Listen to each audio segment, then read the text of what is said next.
Thank you for being here today. We have an important discussion regarding research and misperceptions surrounding autism and other disabilities, and we're here to hear from two distinguished journalists talk about their careers in the craft of writing. Thank you both for being here. Before one of our students formally introduces our guests in a few minutes, I want to mention a couple of upcoming events that we have at the IOP. On Monday, November 15th, we have two events at 10:30 in the morning.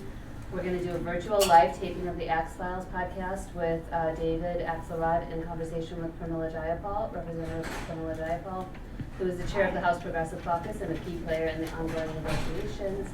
At 5:30 that same night, we're going to do, I'll be moderating a discussion with Huma Abedin, who is a top aide and longtime advisor to Hillary Clinton. She's going to be joining us to discuss her career in national politics and her new memoir, Both and A Life in Many Worlds. And after the moderated discussion, we'll open the floor for questions. And as usual, we'll give first priority to questions asked by students. If you could please make sure your phones are on silent, we'd appreciate it. And now we're going to hear formal introductions of our speakers from Alex Montia, a third-year student in the college who is studying history and political science. Alex has been involved in the IOP in the Event Ambassadors and Fellows Ambassadors programs, where he worked with Tim Alberta last year. He plans to have a career in environmental policy and after graduating. Please join me in welcoming Alex to the front.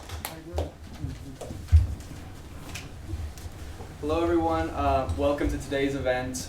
Thank you for joining. We're honored to have two outstanding journalists with us. Today's event is titled Autism and Disabilities, a reporter's first-hand perspective. We'll talk about autism and disability in the United States. With us today is Eric Garcia, a senior Washington correspondent for The Independent. Mr. Garcia previously worked for The Washington Post, The Hill, Roll Call, National Journal, and Market Watch. He is the author of We're Not Broken, Changing the Autism Conversation, which seeks to debunk myths about autism to reveal that autistic people are living all throughout our society. Moderating today's event is Tim Alberta, a former Pritzker Fellow with the IOP. Before his current position as a staff writer with The Atlantic, Mr. Alberta was the chief political correspondent with Politico and senior editor of The Hotline. His 2019 book, On the American Carnage, On the Front Lines of the Republican Civil War and the Rise of President Trump, follows the history of the Republican Party and the way that outsider Donald Trump became its leader. We hope this conversation will bring to light a topic that has received far too little attention in our society. Once again, thank you all for joining us today, and please give our speakers a warm welcome.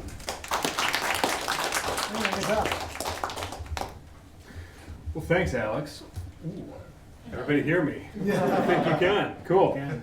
Thanks, Alex, and thank you all for having us and for having me back. I was a fellow in the winter when we were doing this all by Zoom, and it's great to be here in person and to meet Alex for the first time. And to see all of you joining us as well. And it's a real treat to be here with Eric. I've got some funny stories that I'll try to sprinkle in throughout our time together here. But the first time I met Eric was when a colleague of ours, Ron Fournier, our former boss at the National Journal, and this is nearly 10 years ago, I think at this point, brought Eric into my office and introduced him to a couple of us. And after we got done talking for a few minutes, just exchanging some pleasantries, Eric kind of kept hanging around the office. And I was really busy, and I was I had phone calls coming in, and I was trying to work. And eventually I kind of looked up and I said, hey, Eric, let's catch up later, right? And he sort of said, oh, okay. And it wasn't until years later when I began talking more with Eric about his story about having autism. And then on a personal note, when I became a dad, and when I recognized in my own son, who is autistic, that I thought back to that exchange and thought, oh, this is sort of the classic social cues thing that they talk about, that Eric didn't realize I was trying to tell him to get lost out of my office because I had work to do, which of course we can now sort of look back on and laugh about. But Eric has done an incredibly important work here in trying to examine the ways in which people across our society fundamentally misunderstand and or are severely undereducated about what autism actually is and how it manifests itself, and how so many of these folks are not receiving the attention they need, the compassion they need, and really the understanding they need. And so it's so great to be with Eric. I'm just blown away by the things that you've accomplished with your career. And I want to start by just asking you to explain the origins of the book. You write about it a little bit in the book, Yes. but the seed when it was first planted, tell us about that. Yes, so first off, I need to embarrass Tim a little bit.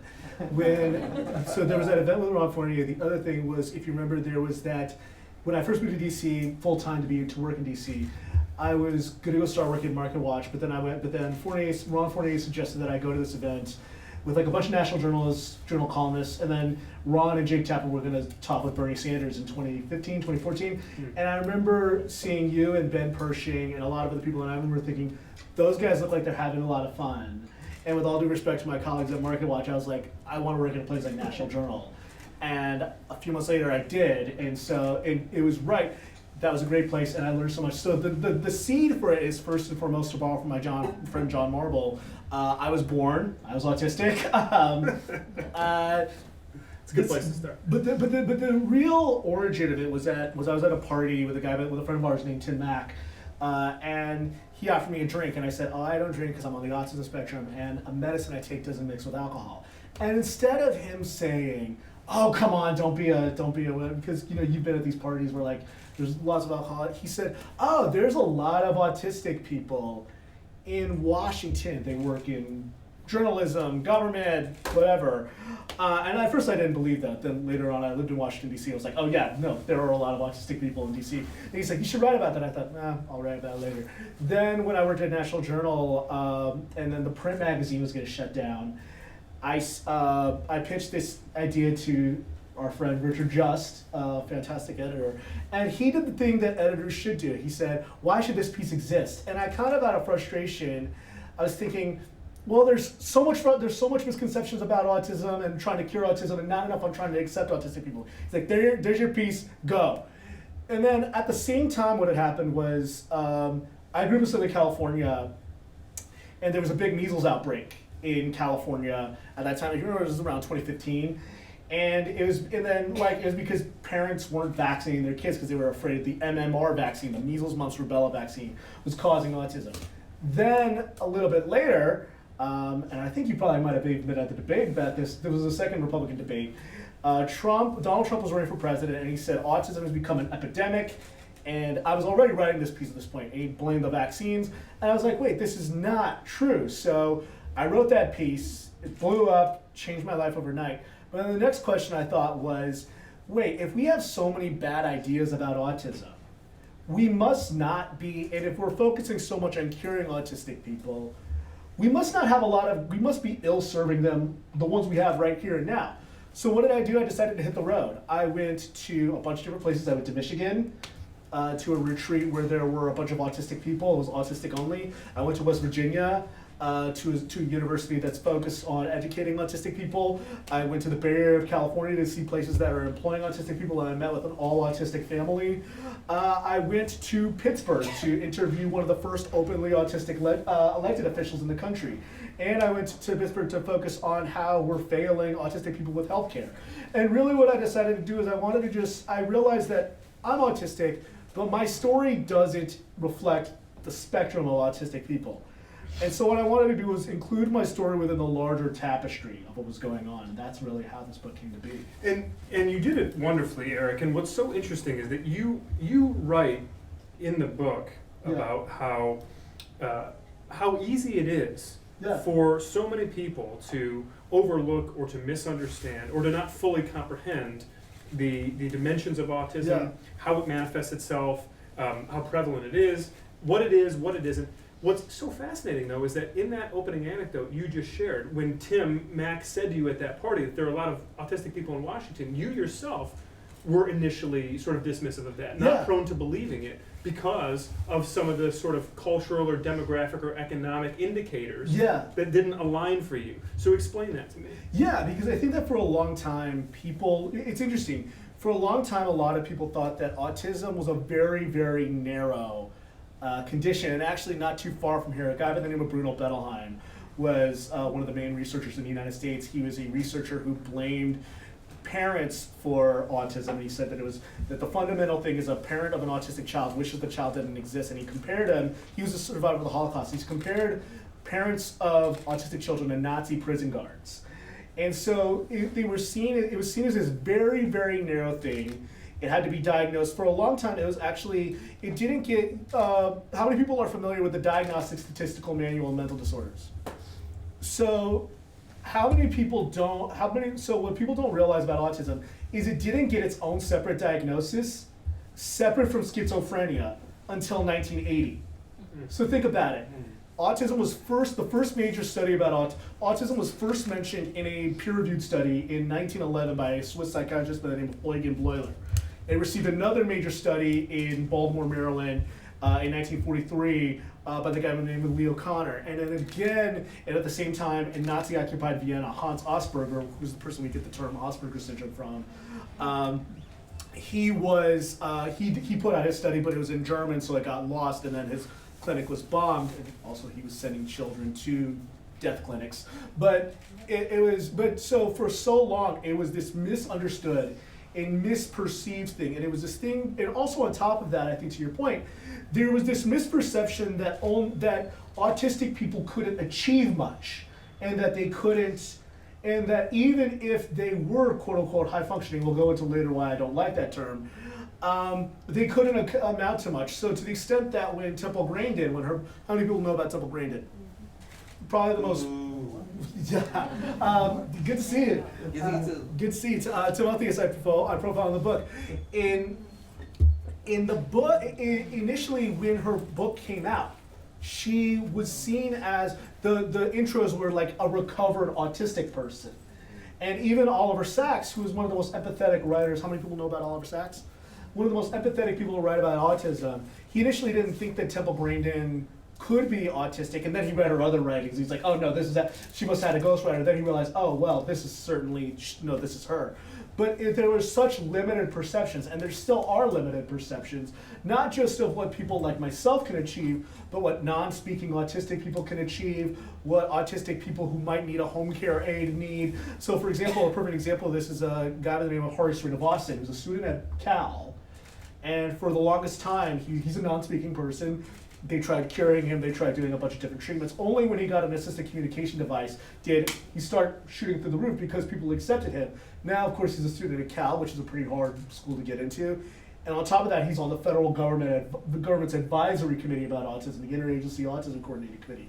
So, but the point that I'm making, to your point, is that I had a very limited understanding about autism, and even when I started writing this book, I had a very limited understanding about what autistic people can achieve, and a lot of this book was me unlearning what I thought I knew about autism. So that's so, and you know, sort of a side street that we don't want to go too far down, but you started to get to this point, Eric, which is that not just the idea that what autistic people can achieve is sort of limited, but that it's narrow, right? Yes. So you write in the book about this idea that STEM is sort of not just a natural outlet, but maybe the only outlet for high-functioning autistic people. And I do want to get into the terminology there. But talk to me a little bit about that, because here you are, somebody who works in the field of journalism, which if you were to just sort of lay out some of the broad brush stereotypes about autism would be the last place for somebody on the spectrum to wind up. Yeah, absolutely. So I think that what you've seen is that it's funny you mentioned the STEM subjects, because I write about it in the book that students at community college, autistic students at community college are much more likely to graduate from universities, but they're only likely to, I think the stat is that they're more likely to transfer if they study STEM subjects. So again, we have this preconceived schema, but the funny thing of it is that I've met autistic lawyers, I've met autistic artists, I've met autistic people in the military. So how many people know, so one people don't know, is that there is currently a ban on autistic people openly autistic people serving in the United States military. And what was funny about that was, because the whole thing is that there was a young man who was denied, but as soon as it came out that he was autistic, he was denied admission to the Naval Academy. This happened earlier this year. And what was funny was we were getting ready to put out the book, and then I was just like, wait, this doesn't make sense. I met autistic veterans. You know, I know autistic people who work in the State Department and the Department of Defense.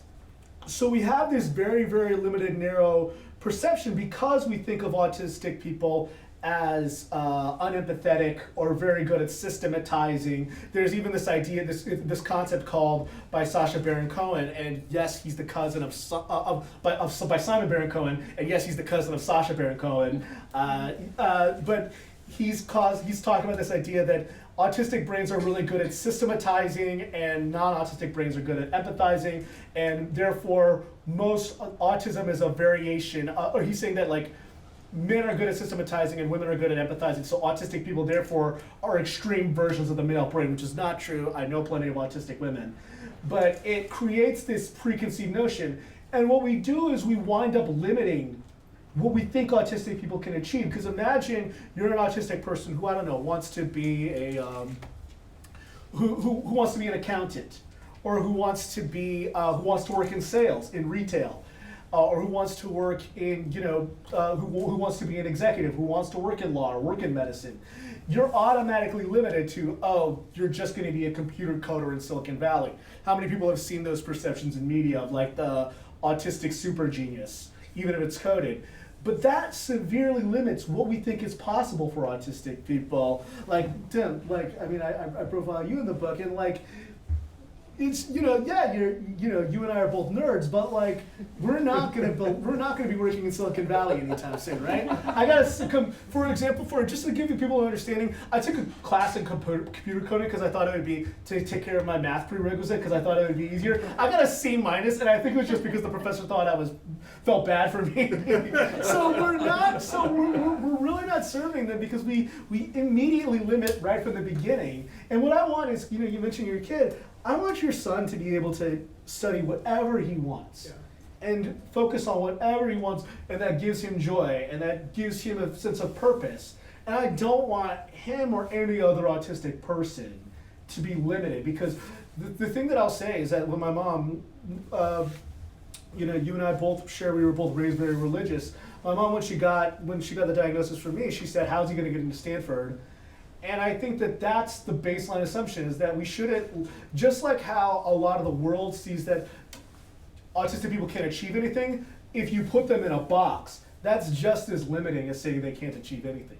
Now, Eric, what you're describing there, I think it raises a couple of really essential questions. Obviously, we've been talking about the deficit of understanding and empathy societally. But there's another component to this, obviously, which is the role that government and that institutions play in trying to facilitate an atmosphere that is more friendly and more conducive to the educating and the training and the sort of socializing, for lack of a better way of putting it, of autistic people, finding places for them in our society, places to work, places to find fulfillment, as you write about in the book. And that is, in large part, I think, what's really still missing in this conversation. You may recall a couple of years ago, I was moderating one of the presidential debates, and I asked the question, because Andrew Yang was on stage. He has an autistic child. And I specifically did not ask Andrew Yang this question. I asked it to other people. I said, what can we be doing for people with disabilities, people with autism, to help incorporate them better into our society? And up and down the stage, there were all of these sort of very tepid answers, and finally it took the father of the autistic son to say, excuse me, I can actually offer some specifics here, which was really a discouraging moment for me, because it showed how little thought has gone into this. And you write in the book, you have this great line, you say, I am a return on others' investment in policy. Talk to me about that. Yes, so how many people know, so any parent of a disabled child knows about an IEP. How many people know what an IEP is? It's an individualized education program. The reason why those exist is because, and you know this, Tim, in 1990, Congress passed two integrally important laws. Everybody thinks about the Americans with Disabilities Act, and I don't want to diminish it. It was an incredibly important law, but I would argue the other important law was the Individuals with Disabilities Education Act. Because what it did was it said, it put in, and this is very, very minute, but you and I are political journalists, and we know people's lives are written in the details. What it did is there was a House of Representatives report that specifically said it was a reauthorization of an old bill called the Education for Handicapped Children Act. So even right there, just changing it from handicap to disability is saying how we're going to treat you. Second of all, it included autism for the first time because it was seen, like I said, it was seen as a symptom of schizophrenia. And there was a House of Representatives report that said autism has suffered from a misperception, and therefore this is seeking to correct it. Without that law, autistic children wouldn't have IEPs. They would still be segregated, or people wouldn't even think they could go to school. So what this did was that even though the IDEA has never been fully funded, the federal government's supposed to fund about 40% of it. It's only funded about 14.6% of it. That was a deliberate decision that we are going to focus and give children what is now known as a free appropriate public education. And we are going to not only give that to all disabled children, but we're specifically going to include autism as a disability. I was born in 1990. Without that law, I wouldn't be standing here before you today. Mm-hmm. Without the Americans with Disabilities Act, because IDEA only covers K-12. Without the ADA, I wouldn't have gotten the accommodations when I got to work. When I got to university, and then when I got to work, and realized that those are my rights as a human being, and those are my rights. They're a civil right. So when I say that I'm a return on the investment, I'm grateful for that, and I also want to, without embarrassing you too much, Tim, I remember watching that because I know that and I read about you asking that question in the book. I was really grateful that you talked about it because you also talked about integrating people into the workforce. Because how many people know that autistic people, that disabled people as a whole, can still be paid below the minimum wage? Mm-hmm. But the thing, and that's also an example of a return on investment because we said that disabled people's work, that was because of a specific law, the Fair Labor Standards Act, said that it's okay to give disabled people, pay them below minimum wage. There's efforts to change that, and it's bipartisan, but that's also a return on the investment, that if disabled people are living in poverty, it's because we choose not to give them a full wage. And the credit, this happened after that debate, but what was a shame was that candidates' disability policies didn't really come out until January by the time the Iowa caucuses came out, so that really did a disservice to a lot of people with disabilities and voters with disabilities because they weren't allowed to compare and contrast. Because actually the primary was really good for people with disabilities because multiple candidates put out multiple policies.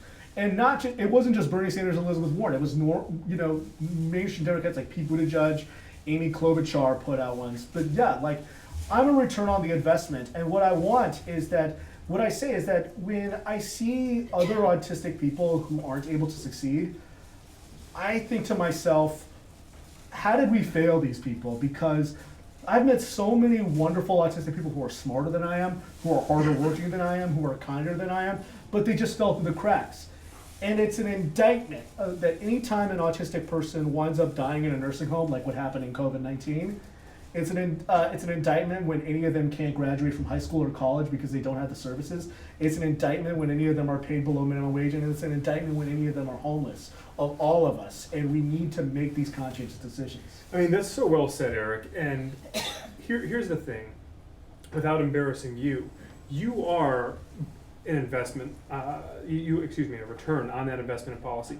But you're also, in many ways, an exception. You are somebody who has found this incredible success, and I don't want to embarrass you, but to the point you just made, there are so many Eric Garcias out there who didn't have the opportunities, as you write about in the book, didn't catch some of the lucky breaks, or didn't have the parents who were so involved, right? And so what I want to know, I've been heavily involved with a group the last couple of years called the Autism Alliance of Michigan, and it's a wonderful group, and their leadership is just, they are they're well funded, they've got amazing people, and they've got so much going for them, and yet they keep running into this fundamental problem of how do we realize some of these big sweeping moonshot goals without sort of buy-in from policymakers themselves and from the general public, and there's got to be a marriage of those two things. There's got to be the urgency from the voters, and there's got to be real, substantive, meaningful fixes from government. So if you were elected to Congress tomorrow, Congressman Eric Garcia, Oh God, help me. what's the first bill you would introduce? I mean, what would you try to do to address this legislatively? Before anything, what I would say is that any governmental body that deals with autism policy has to have at least, I would say, 40% representation of autistic people. Yeah. And what I would want is, I wouldn't want just autistic people like myself. I would want autistic people with intellectual disabilities, and I would want non-speaking autistic people. So that would be the first thing that I would want, just from right then and there, because as of right now, according to the latest, not even the latest because the portfolio came out earlier this year, but the one when I was researching the book, the United States, both government-wise and the private nonprofits, spend about $360 million on research for autism. But about half of that goes to biology or risk factors.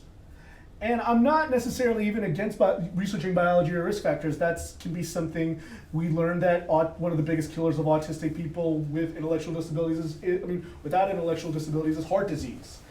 But only 2%, from what I remember, goes toward lifespan issues, employment, education, elder care. We don't even think about how autistic people can apply for Social Security and Medicare, because the average life expectancy for autistic people is 34, which also is an indictment of all of us. But we don't even think, how do we care for autistic people and provide and administer the best type of care in a sensory-friendly environment? Because I cannot think of a worse environment for an autistic person than an emergency department.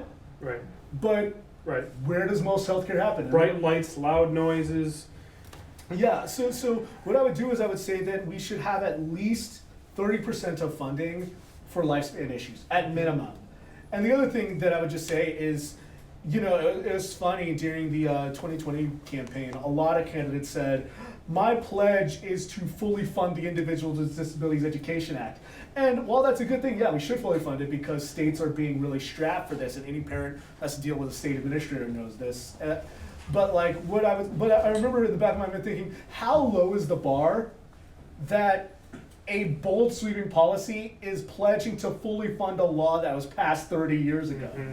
That is absurd. That law should be fully funded every year, but we keep on missing lapses for that. The other thing that I would just say is, like I said, but more than anything, it's just including autistic people in policy making.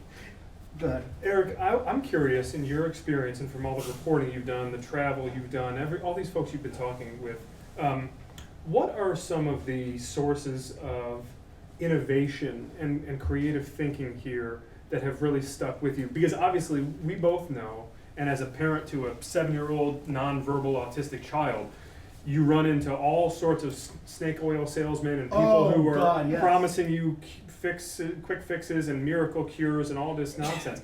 But we've also discovered along the way some really extraordinary efforts, outside the box thinking, people who are approaching things in different ways, play therapy, music therapy. What are the things you've discovered that have been really inspiring to you in this journey? The really cool thing has been, so I went to Nashville, Tennessee.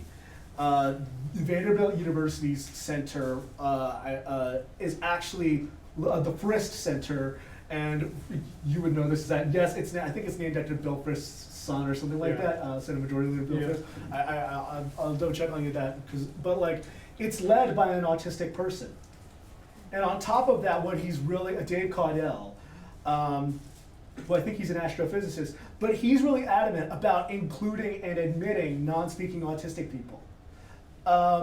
There are, Berkeley, I mentioned Hari Srinivasan, but there's another autistic student at Berkeley who's also non-speaking, and Berkeley's working to find ways to be adaptable and seeing what can be done, what's working for them and also what doesn't work for them, and admitting them there. The other thing is, I went to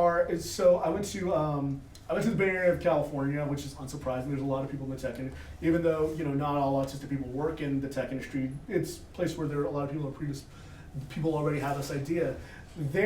One company that I was talking, because a lot of companies are doing it, Goldman Sachs, Ernst Young, Microsoft, they're doing these autism hiring programs. It was the company Square that impressed me the most. It's also owned by Jack Dorsey, who co-founded Twitter. But what he Square did, it was interesting because CJ Araneta, who's the parent of an autistic kid, and then Chris Williams, who's an autistic person himself, and is married to an autistic woman and has autistic kids of all kind of varying types of the spectrum. They said, before we start hiring autistic people, let's make our office as accessible and adaptable to autistic people as possible, because it doesn't make a difference. All these hiring programs will not make a difference if people don't stay. Mm-hmm. And because I think one of the other things is that another misfortune is that if you get hired, also if you're autistic, there's this idea that, oh well, autistic people are super loyal, they're super diligent, and then they'll stay with you forever and they'll be happy at that same thing. Autistic people want to move up in their careers and have the same. You and I, since I've known you, I think you and I have gone through like 4 or 5 different jobs since we worked together at National Journal, and that's good. We want to be able to move up, and I've left places because I wanted more fulfillment. In the same way, we want to be able to find ways so that we can respect and honor, see like, okay, if an autistic person gets hired at a company, how do we see their potential and their ability for growth? So Vanderbilt University is doing great work, Square is doing great work, Stanford is beginning the process. They had a neurodiversity summit. There weren't as many autistic people as I would have liked to have seen on the panel. Mm-hmm. There's other groups, even then there's also support center, there's support websites. So there was there's a great website called Thinking Person's Guide to Autism, which is led by Shannon Desroches Rosa, who's the mother of a non-speaking autistic young man, Leo Rosa, who I profile in the book. He just turned 21 yesterday, and he has a wonderful, lovely support system. But the good thing about California is that they fully fund a lot of things where the federal government doesn't pick up the slack. And I think the other thing is, I would say there's another one. West Virginia, the Marshall University, has a center specifically that advocates for students to get the services. And I remember because I was initially reporting it and I was talking to somebody at the University of Alabama, and I thought I was going to go to Alabama, and then they told me, you should really go to Marshall because we learned our stuff from Marshall University. And I thought, West Virginia? I would never have expected it. But then I learned that the reason why was because Ruth Christ Sullivan, one of the co-founders of the Autism Society of America, when she moved to West Virginia, she fought like hell, and she just died 2 years ago at the age of 2 months ago at the age of 91. But she fought like hell, and West Virginia was the first state to specifically include autism in special education, and it's one of the best states, and they're specifically focused on getting autistic people to go to college. You obviously spent a lot of time in the book, taking apart the high functioning versus low functioning definitions, and really more broadly some of just the stereotypes and generalizations of the autistic community. And obviously this is something that anybody who loves an autistic person can see for themselves. I still remember at an early IEP meeting when my son was maybe 3, one of the therapists or school officials in the room saying, "Oh, he's so affectionate. Oh, he makes such great eye contact. That's so unusual," right? And you're sort of thinking, well, like, by what standard is it unusual, right? Yeah. Because it's called a spectrum for a reason. We're talking about a sample size of millions and millions and millions of people, right? So talk to me as best you can and as measured as you can, because I know this fires you up, about sort of how we went wrong here and how we fix it. Okay, so Tim, you're making me kick the hornet's nest right now. So really, it goes back, and it's really a tragic story, is that Hans Asperger, who was the researcher in Vienna, at the University of Vienna, he was in 1938, he was doing his graduate studies. Guess what happens in Austria in the 1930s and the 1940s? Nazi tanks roll in. So he really starts to make this dichotomy and this argument that there's these high functioning and low functioning. I'm bastardizing the history there, but basically in a nutshell. And then later on, there was a larger. I think that there was when Lorna Wing found his research. Lorna Wing, who was a researcher at I believe it was Middlesex University in 1980s. And no, she was researching in Middlesex County. She discovered Asperger's research, and she realized that there are quote unquote high functioning and low functioning. And she was a person who really argued that. But I think the problem with that was, it comes from bad fruit of this was going on when there was literally eugenics, and the Nazis. People forget that before Nazi Germany started exterminating a single Jew, they started killing disabled people. What do you say? Gypsies. Gypsy, yeah, Roma, yeah, and the Roma too. Second of all, I think that what it does is, but that dichotomy, while it was meant to, say that these are the, low functioning, the feeble-minded, the ones who are like worthy of death, and then these are the high functioning ones. That can be salvaged. That can be salvaged, yeah. What it did is it created this dichotomy we still live with. Because to your point about your son, like, think about what it says, because I'm sure a lot of people, and I'm sure it fires you up when people say your kid is low functioning or high functioning, because what it says ultimately is it says, if someone's low functioning, we set such criminally low standards for them that we say, well, they're low functioning, and then to the point that they're like, they're good with eye contact, or they're affectionate. I never thought that, which is not true. Autistic people, we're very affectionate, and we love people just as much as other people. It's just that we don't always know how to express it. And what it says is that it immediately starts them with the soft bigotry of low expectations. Right. We immediately say, this is the best you can do, instead of saying, what can we do? What can we do to help you live a good and happy life? And then, I think on the flip side, a lot of people would call me quote unquote high functioning, because I speak, I hold a job, things like that. What people don't know about this is that, so I was at the airport, when I go to the airport, what they don't realize is I have to game out how I go to the airport so that I have AirPods in, so that I don't hear the over intercom speaker, so that it's not like sensory hell. Mm-hmm. And then I make sure that I give myself enough time to like unprocess after going through the TSA thing, because it's a really sensory processing thing. And then there are some people who may look like me, but they might have a home care aide at home. And so calling them quote unquote high functioning, it almost says, well, we don't need to give them that many accommodations because they're high functioning. Right. How much help could he need? How much help can he need? When really an accommodation can be the difference between a really successful student or employee, or or somebody who spins out at work or gets fired or something like that. A perfect example of this is a guy I know by the name of John Marble, who has worked in multiple White Houses. He now works in the Bay Area trying to help autistic people get hired. He thought he was going deaf when he was working in the White House, because he just had these spells where he would lose his hearing. And later on, he realized, one of his friends said he should talk to Ariana Eman, who was the first openly autistic presidential appointee.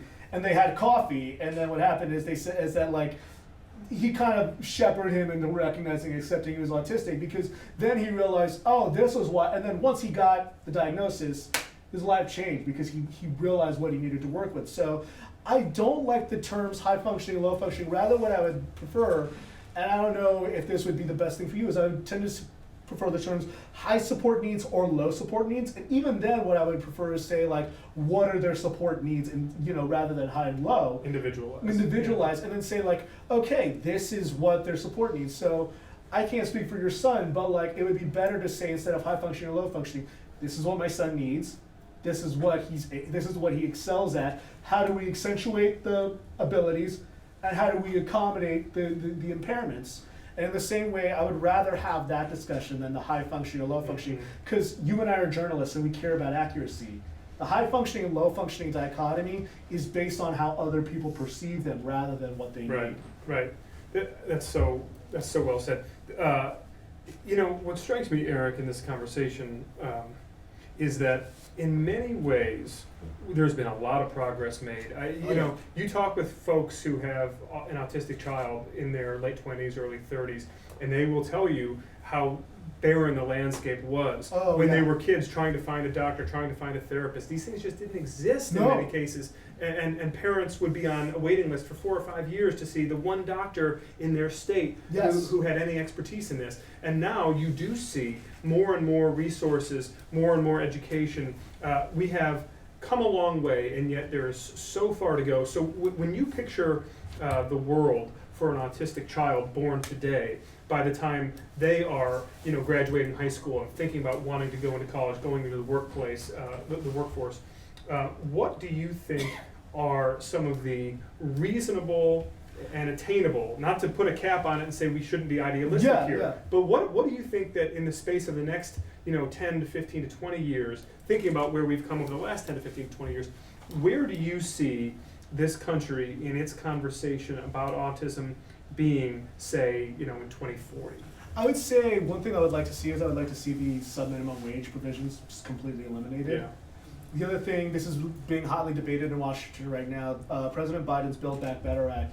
Initially, he planned to spend $400 billion on home and community-based services. Because right now, I was literally talking with, I just filed a big piece on this, so I'm a little hot on the collar about it.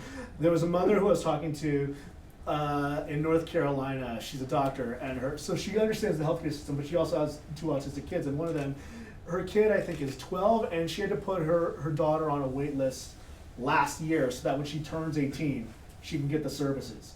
Because the wait list is that long. The wait list right now is about 800,000 people across the country, and it, of course, it varies by state. Yeah. So what I would like to see is I would like to see enough funding for the queue to be cleared up. And by the way, home and community-based services was passed by a Republican president, Ronald Reagan, because Ronald Reagan and a lot of conservatives recognized that it's better to get home care in your home than in an institution, which you have to remember back then, institutions were state-run. Right. So it was government, being ineffective. But they also recognized that home care, the problem was that they passed home and community services, but they never fully funded it. So I would like to see the fully funding so that the queue is cleared up. The other thing I would like to see is I would like to see schools, I would like to see with schools, like you said, when you talk about IEP meetings, I would like to see the beginning. Anybody who's been through an IEP meeting knows it's not just a grueling process to get the services, it's also a really dehumanizing process. Yes.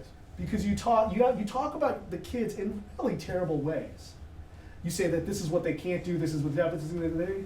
What I would like to see is I would like to see schools and IEPs go from a deficit-based model to an abilities-based model to recognize to an accessibility-based model. So not this is where their deficits are. It's that the problem is that the school isn't accessible.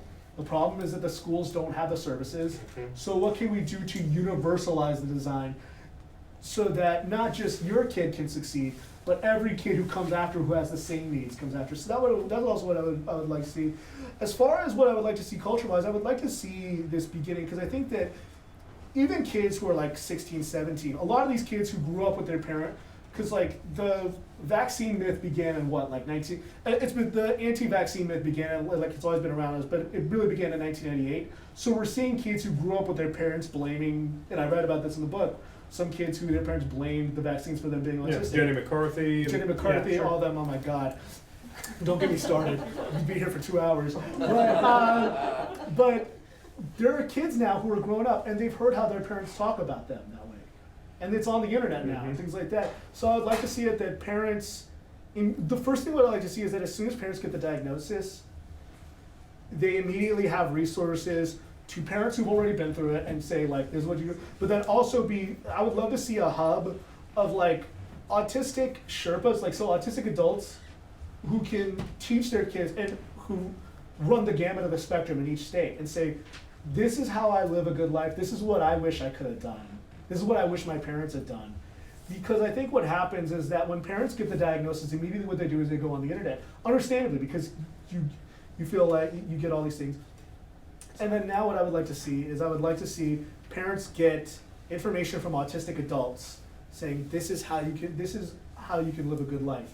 This is what you can do, this is what you can do. So that immediately the fear goes away and instead it's okay, what do we need to do to get this kid to live a happy life? So I would start with connecting parents with autistic people and parents with autistic people to say this is how we did it, this is what we do, and this is the life we live now, this is the ecosystem we live now. It's not entirely bad for autistic people to still live at home when they're adults if they have an ecosystem that allows them to be healthy and happy and safe. So yeah, that's what Well, and to your point about the queue of people waiting for services, and you will talk to parents who they will wait sometimes just to get a diagnosis, they'll wait 2 years.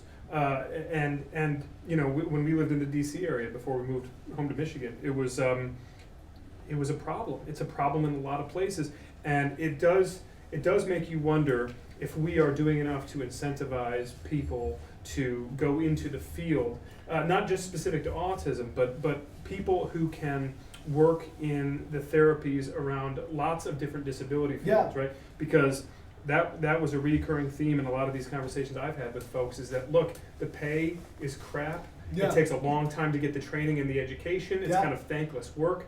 And for my money, it's like, how is it that we are not finding a way to really incentivize, NICU nurses and special needs therapists and special needs teachers, people who have training with ABA and people who know how to help educate these children in the ways that they need, right? Because trying to take a general education teacher and put them in a classroom with autistic children, it's just generally not going to work. It does a disservice to both to both groups. Yeah, Yes. and I think that one of the things is that, like, I think the other flip side to that is we need more autistic doctors and researchers and clinicians. Right now, one thing that's a dirty secret is a lot of autistic people will go into these research fields, but they won't disclose that they're autistic because they're afraid that they'll be discriminated against. Right. But isn't that the exact type of people we need working? We need autistic people who know that exact experience, so that they can educate kids and that they can help their parents and they can help all these other people.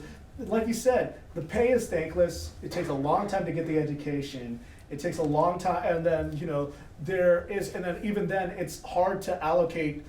It's because a lot of these are private practices. A lot of times, insurance compensation isn't the best.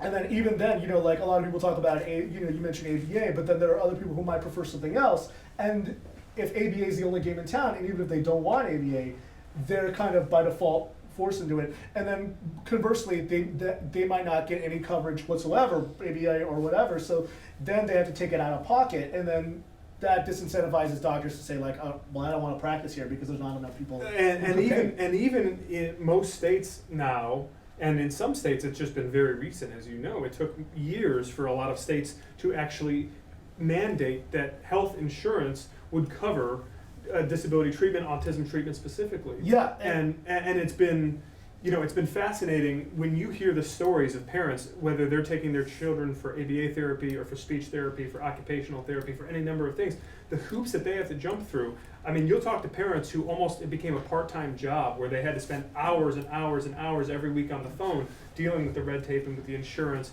trying to sort that out just to have their child receive this basic treatment that they're entitled to. On top of that, what's interesting is that because the hoops are so big, what happens is that oftentimes, and because if something's the only game in town, a lot of times they won't even ask the autistic kid. So for example, I mentioned that kid Hari Srinivasan. For so long they put him through every different type of therapy, and because he didn't speak, they didn't think he could respond. But then, like, once he got it took him having a good teacher who gave him a keypad for him to say, this is what works for me, and this isn't what works for me. And it's very, very hard for people to really, like, take their needs seriously, because if you're not even entertaining the idea that autistic people can give you feedback, most parents want to know what their kids are feeling in that. So I think that's the other thing, is that, like, we're not even listening to what autistic people themselves are saying, because parents are for the most part the best allies. And the tough thing is that, like, one thing I noticed was that, to your point, I read about this in the book. There was this one girl who she was sent to a nursing home when she had chronic illnesses with gastroparesis, and it was only after her mother advocated for her that they got her out of it. Mm. And that in and of itself, why is it that we take parents, and I'm not knocking parents, why is it we take their words more seriously than autistic people's? Mm-hmm. And to the point, like I said, is that, like, the reason she got shoved into a nursing home was that was the only game in town. But nursing homes, what 20-year-old wants to live in a nursing home? Right. And even what a lot of elderly people don't want to live in nursing homes after COVID-19. Yeah.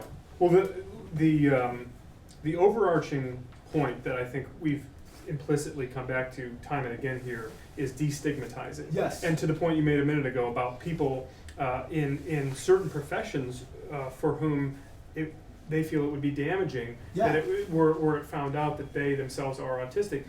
It starts with, as you know, if you are ever giving a talk to any group of people about political dysfunction, and people say, how do we unravel this? Where do we start? Our institutions are crumbling. These people are so incompetent. What do we do about this? And the thing you always have to say is, look, it starts with one person at a time. This doesn't change overnight. It's a conversation at a time. It's a person at a time. And so in that light, and in light of everything we've been discussing, I just want to say to you, that I hope you'll forgive my ignorance for so many years ago when you were in my office and I was wondering, why won't this guy bugger off? Like, Yeah. can't he see I'm trying to work here? Because it took me having an autistic child to, despite being educated, despite being worldly, despite being cultured, despite thinking that I know everything about everything, which I usually do.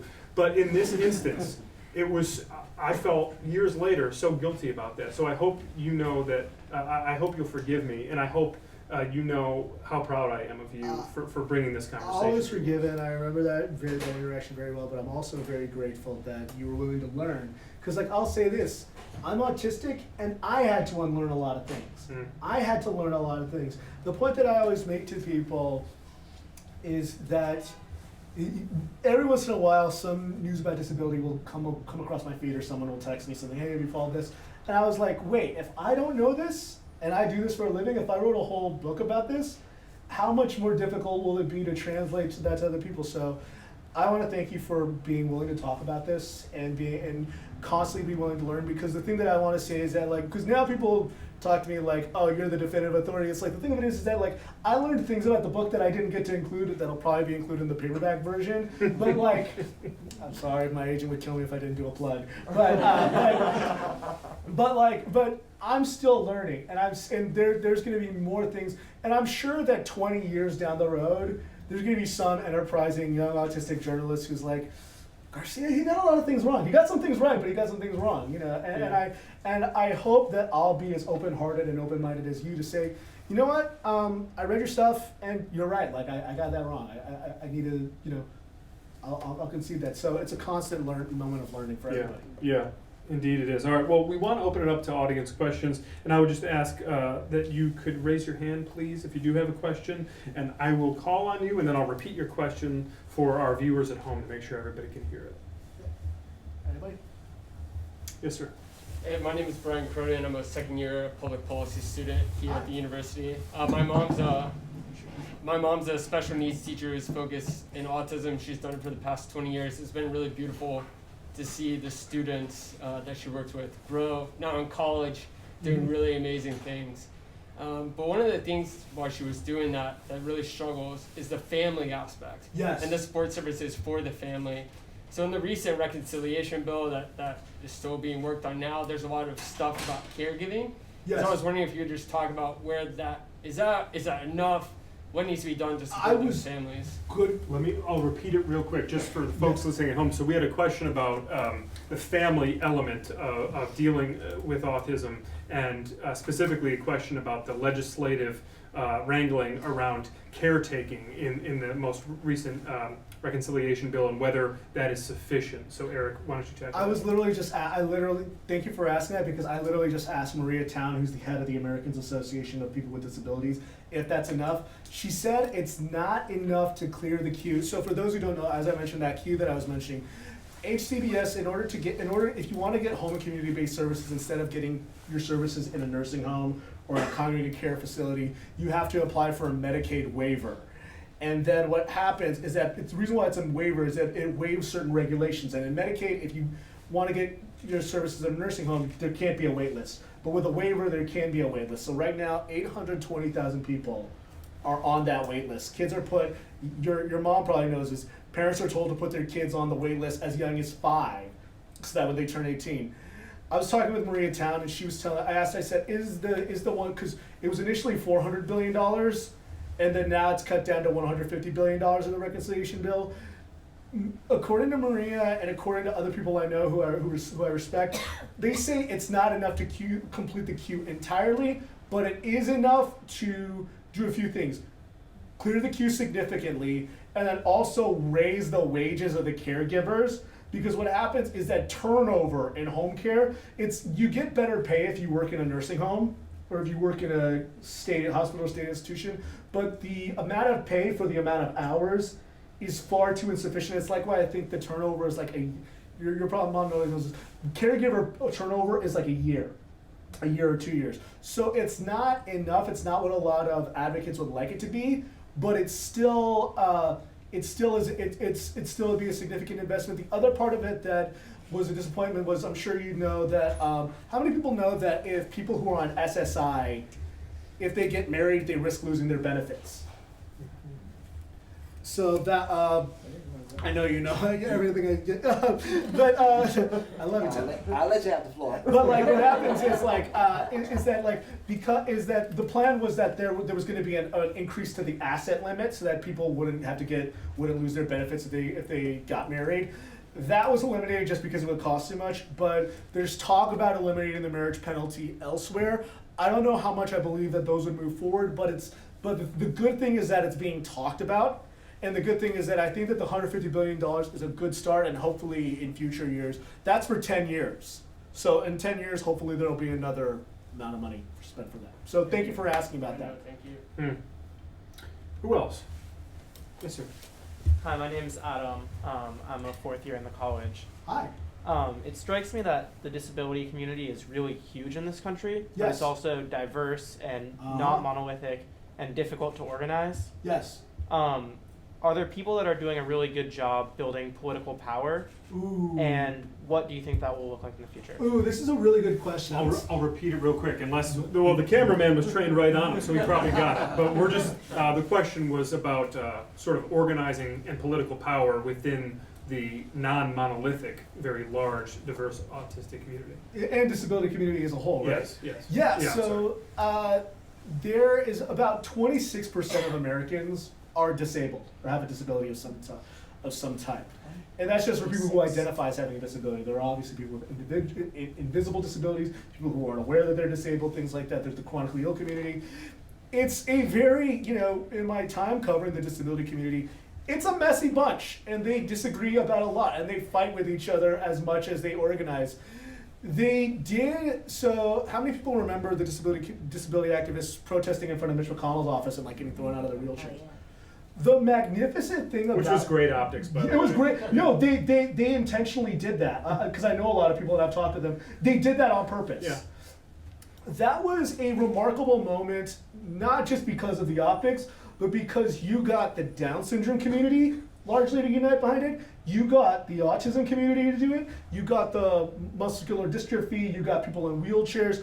And what was fascinating was you got kind of this Avengers Endgame meeting of all the disability community, because like you had the autistic community creating the toolkit to how to talk to legislators. You had the Down syndrome community meeting with a lot of rural members of Congress and things like that, because and it was this fantastic meeting. But as far as, and I think that was a very good. You had Autism Speaks and the Autistic Self Advocacy Network united in opposing the repeal of Obamacare because they were worried about the cuts to Medicaid, home and community-based services. Those two groups are the Iran and Iraq war. They're always fighting, and the fact that they were a united front was a really, really fascinating thing. As far as leaders now, and I think after that, they've built political power and they built political capital. So there are some people who do great work. Our Nemon is still doing work that we largely out of it.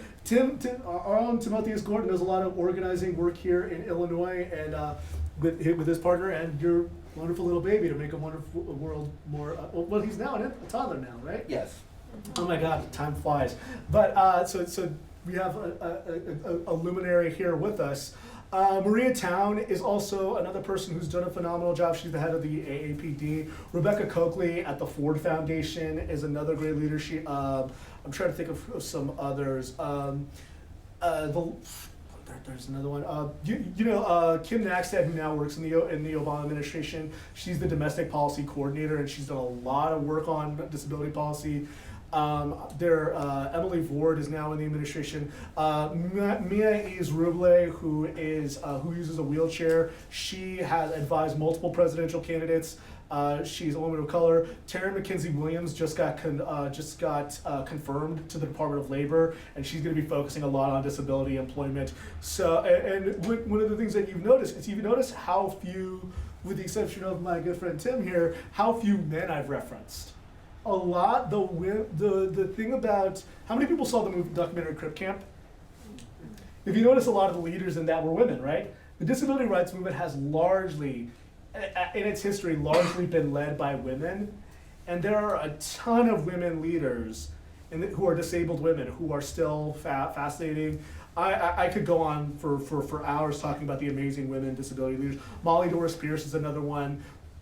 who are doing phenomenal work, and there are also local people in local areas that I can't name all of them, but there are tons of them in whatever state you go to.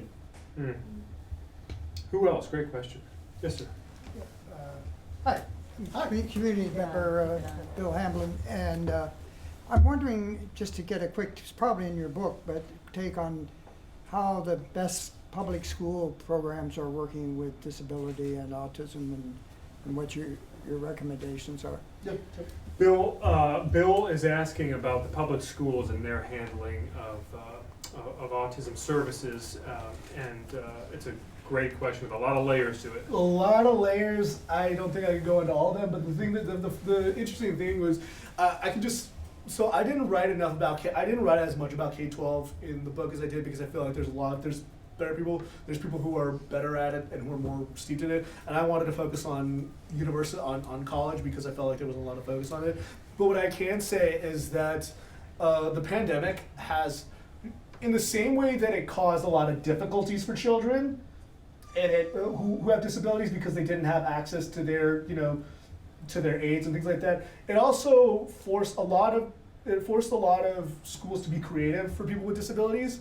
A lot of them have learned how to do better with remote education for people with disabilities who might not necessarily be able to work in a classroom setting because of the sensory issues, like being in a place with a lot of bright lights. So that's something that's working on. I think the big problem is still, as much as I hate to say it, it's the lack of money. Yeah. It's still, and that's not necessarily, because you could have the best, and there are phenomenal special education teachers and disability education teachers and administrators, but if they don't have the money, it doesn't make a difference how talented they are, as long as they're being underfunded. So it's still a work in progress. They're getting better, but they just need more money. And I would just briefly piggyback on that, Bill. As somebody who spent a lot of time navigating the public schools here in the last few years, trying to figure out what works and what doesn't, and it is astonishing the degree to which we have sort of haves and have-nots in the public education realm right now, regarding disability services, and especially regarding autism services. The odds are, if you are raising an autistic child in Manhattan or in Washington D.C. or in San Francisco or in Chicago, in areas where public schools are really well funded and where they can attract top teaching talent, then your child is probably going to get a pretty good classroom environment. They're going to get teachers and therapists in the classroom with them who are excellent. If you're in a more exurban or even rural community that's poor, and where median incomes are low, and where the schools are chronically underfunded in other areas, put it this way: if there's a pretty good corollary to if they can't afford to buy new computers for the classrooms or new uniforms for the football team, they're certainly not going to be funneling any money towards autism services in those schools. So it's really just sort of a classic haves and have-nots situation right now, and I don't know that we see an end in sight for that. I wish I could give you better news, but I hate to add even more news about how we're doomed, but we're even more doomed than people realize, because what happens is a lot of times on the haves and have-nots, on top of that, because a lot of kids get diagnosed going through their IEPs or going through their screenings before that, a big problem is a lot of girls get overlooked and don't even get diagnosed until adulthood. And a lot of people of color, particularly Black and Latino children, don't even get diagnosed, or they get misdiagnosed as having a behavioral disorder. About 9 years ago, a young man in the area, Calumet City. How many people know about what happened with Stephon Watts? Stephon Watts was an autistic young man who police shot and killed because they thought that and the police had training on it, on how to handle autism, but still, because he made sudden movements, but what happens is that for so long, a lot of children get misdiagnosed as having a behavioral disorder. So that prevents them. So imagine if you get diagnosed with a behavioral disorder when you're really autistic, and that sets you at an even greater disadvantage. So on top of that, not only is there a socioeconomic aspect, but there's also a racial aspect, that kids get either misdiagnosed or get diagnosed later or don't even get diagnosed until adulthood. One young man that I profiled in the book, he was a young African American. He's a law school student now. I take it back, he just graduated law school. But he works in space law now. But he didn't get diagnosed until he was an undergraduate because people didn't think that that black kids could be diagnosed as autistic. I was watching an old documentary of this that happened here in Chicago. It was a documentary called Refrigerator Mothers. This mother named Dorothy Groomer, she tried to get her son diagnosed in the 1970s, and they said, your son can't be diagnosed because you're not an unloving mother. That was when they thought unloving mothers caused it. So there's a lot of sexism in the diagnostic criteria, there's a lot of racism in the diagnostic criteria, and as you said, so if you combine those with a lack of funding and a haves and have-nots, we're doomed. I hate to say that, but no, like I'm not being facetious. I'm saying that like it creates a lot of hurdles. Which is frankly, I think why we've spent some time talking about sort of innovation in the private sector Yes. and creative ways to attack this that does not necessarily depend on public schooling. Absolutely. Anybody else? We've got time probably for one more. Yes. Hi, I'm Eleni. I'm a first year in the college. Hi. So I was wondering if you had any thoughts on accessibility for disabled people when it comes to on the international scale. Oh. Because the United States obviously still has a long way to go, but when compared to other countries, we've actually made a lot of progress. Yes. And an example of this, and this also actually goes back to the public school systems, is I used to volunteer in an ESL classroom in Trenton, and there was one student who we were told was just shy. She was 7 years old. She had literally never spoken, and her parents were completely unaware that she was nonverbal. And once, because they were new immigrants, Yes. and once we had gone through like the correct processes, it was fairly obvious what the situation was. But Yes. nobody, at her school in Honduras had ever even considered that she might have a disability. They just assumed that she was shy, and that's a problem that we see a lot growing up in Greece. I have a ton of dyslexic friends who Yes. never got diagnosed until they came to college in the United States. So the question was just about the international aspect of disability diagnosis and treatment, and how in many cases the rest of the world is even farther behind than we have been. Yeah, that is a really good question. So I think a lot of my, I guess you could say, Bernie Sanders supporting friends, they're like, well, I imagine disability care is much better in countries with like universal health care. Not the case, because there's still a bias towards institutionalization. And there's less of a bias toward home care or like or they still look at it through a medical lens rather than a social lens. So that's one thing. And then to your point about a language gap, that is actually a really big, that is a major hurdle. I remember when I was going through studies, and I'm gonna butcher the statistics, but very, very few practitioners in California, understand California where there's a lot of Latinos, offer autism diagnoses, autism screening tests in Spanish. And on top of that, there's a lack of information in Latin American countries about it. There are some countries that are doing better about autism, like Australia is, I think, in some ways even better than the United States. Israel has a great autism hiring program. The IDF specifically looks for autistic people to recruit in intelligence. But for the most part, oddly enough, America is ahead of the curve. In fact, you might remember this, Tim. You remember when Congress filibustered the Treaty on Disability back in like 2012. It was based, that the UN was doing, it was based on the Americans with Disabilities Act. So America's ahead of the curve. I think one of the things that needs to happen is there need to be disability ambassadors that focus on cultural competency. There is a young woman named Kaylee Whalen who her YouTube video, she's Latina and she's transgender. She actually goes to Latin American countries and she visits disability communities. Her YouTube channel, again, her name is Kaylee Whalen, Kayley Whalen. But she focuses a lot on that because there's not a lot of understanding in other countries. So one of the things that I think needs to happen is a lot of practitioners in the United States need to have better cultural competency. And on top of that, I think that what needs to happen is that without being patronizing, there needs to be better ambassadors on disability across the world. So, for example, Judith Human, who's one of the greatest disability, how many people know about Judith Human? She's one of the most foremost. She was the person who led the 504 sit-ins in the 1970s, where disabled activists parked their wheelchairs in front of the 504 building. She worked for the State Department, and she was an ambassador on disability. She worked to educate other countries on disability. So there needs to be better, at the risk of, while not infringing on other cultures, but helping other cultures understand disability, there needs to be a better job at cultural competency. I don't know the best way to go about that, but that definitely does need to happen because I have heard tons of stories in the same vein of what you told me. So, like, thank you for saying that.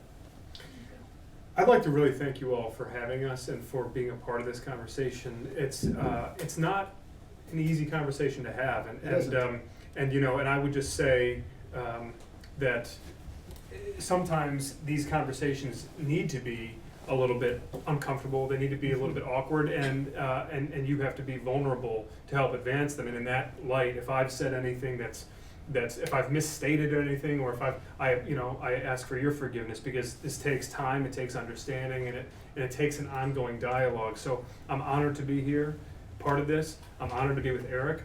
Thank you. Eric, congratulations on the book, and I hope that every single one of you will buy a copy and buy a second copy. Christmas is coming. Give it to a friend, give it to a family member. Listen, if you don't know somebody with autism, I can guarantee you that you do. Yes. Right, and so be a part of this conversation, be a part of this dialogue moving forward. 1 in 50, I think the latest number was like 1 in 50, and then on top of that, we don't even know how many autistic adults there are. Right. So even then, you know, and Tim, my agent's gonna send you a Christmas card for doing that plug.